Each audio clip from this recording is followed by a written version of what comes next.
निवेश आरोग्य में भाग 39 आहार विधि करण दूध वैद्य दिलीप गाडगिल पुणे।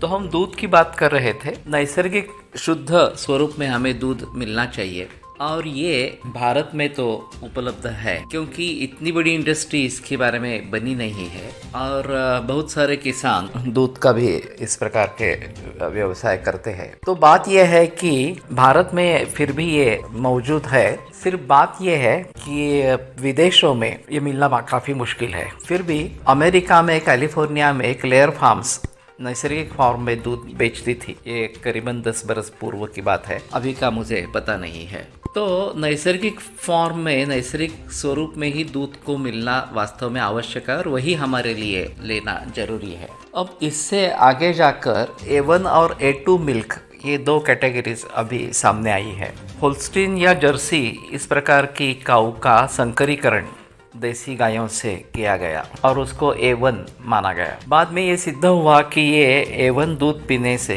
उसमें से एक अलग प्रोटीन है, उसके जरिए ऑटिज्म और जुवेनाइल डायबिटीज ये बीमारियां होती है। डॉक्टर वुडफोर्ड करके न्यूजीलैंड में है, इनकी इसके बारे में संशोधन इनके बारे में संशोधन और उनकी किताब डेविल इन द मिल्क विख्यात है। अमेज़न पर ये उपलब्ध है किताब। उनका कहना है कि ये विशिष्ट प्रोटीन के जरिए खास करके जुवेनाइल डायबिटीज़ और ऑटिज्म इन दोनों को ये दूध निर्माण करने वाला है। ये दोनों ही खतरनाक बीमारियां इस प्रकार की है। कुछ हद तक कैंसर का भी ये कारण इस प्रकार का है। तो इस पुस्तक ने काफ़ी हलचल मचा दी और लोग फिर से A2 मिल्क की तरफ मुड़े। ब्राज़ील ने बहुत सारे गाय भारत से खरीद और उसका अच्छी तरीके से संगोपन किया। अब ब्राज़ील सभी देशों को A2 गाय ये गिर गाय जो है वो बेच रहा है। तो एक सही बात ये है कि हम देसी गाय का प्रचलन बढ़ाए।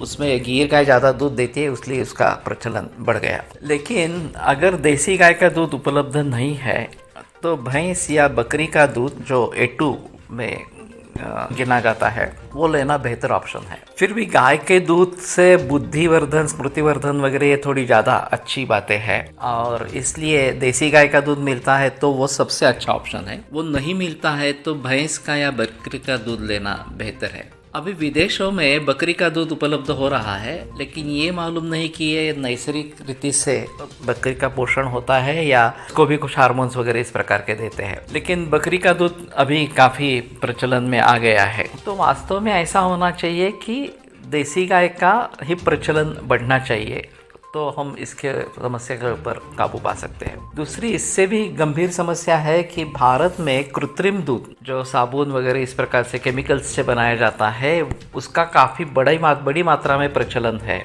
ऐसा अहवाल है। तो ये खतरनाक बात है। ये तो दूध ही नहीं है और फिर भी बड़ी मात्रा में इसका प्रचलन चल रहा है। तो इसको अगर कम करना है तो देसी गाय का उत्पादन बढ़ाना यही सबसे अच्छा तरीका इस प्रकार का है। और एक बार इसके बारे में एक मूवमेंट शुरू हो जाएगी तो शायद ये बात बन सकेगी। वही हाल बकरी के दूध के बारे में हम सोच सकते हैं या भैंस के दूध के बारे में हम सोच सकते हैं कि अगर दूध ज़्यादा चाहिए तो इन दोनों की सहायता लें। लेकिन सबसे अहम मुद्दा देसी गाय का दूध का होगा और ये कृत्रिम दूध नकली दूध से तो बचना ही है। तो उसके बारे में सजगता बहुत जरूरी है।